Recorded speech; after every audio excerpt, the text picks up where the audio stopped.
Magandang hapon po sa lahat. Tayo'y nagbabalik dito sa ating YouTube channel, Samuel Soriano TV 29, para mag-discuss ulit ng another coins. Ayan, para malaman natin ang kanyang presyo. At isa naman tayong kolektor, hilig natin mangulikta ng barya, sari-saring coins o paper banknote ang ating mga binibili po. Ayan.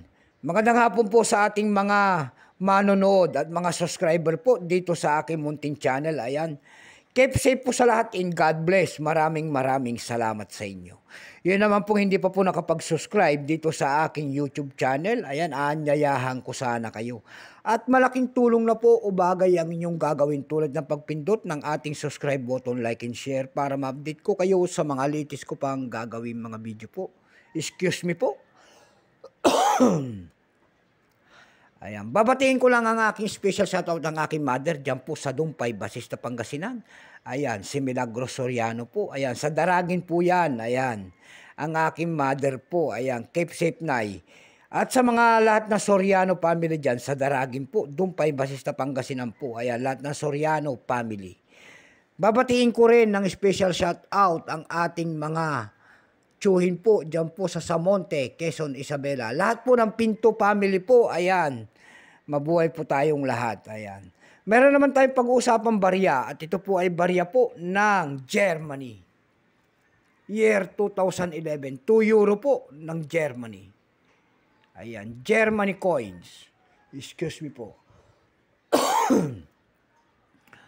Ayan. Sharing natin kung magkano ng kanyang presyo, titingnan natin. Ayan po, bago natin makita, ayan, kilalanin mo muna natin siya.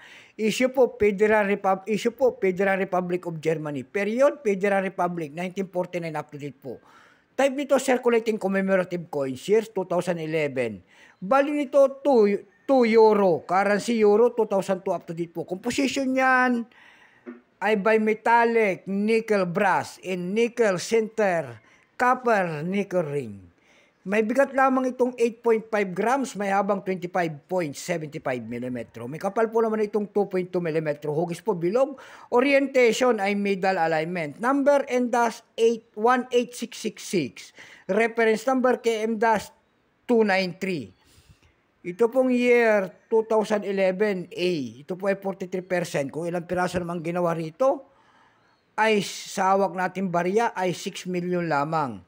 May price na po yan doon sa ating numista.com. Yung kanyang extra fine ay 120. Almost ang circulated 150. Ang circulated nito ay nagkakalaga po ng 180 pesos. Dako naman tayo sa kanyang presyo. Ayan, doon sa ating eb.com. Mayroon tayong nakita nagbebenta nito ng $6.86. Nasundan po ito ng $14.20 and yung pinakamalit po ay $7.95.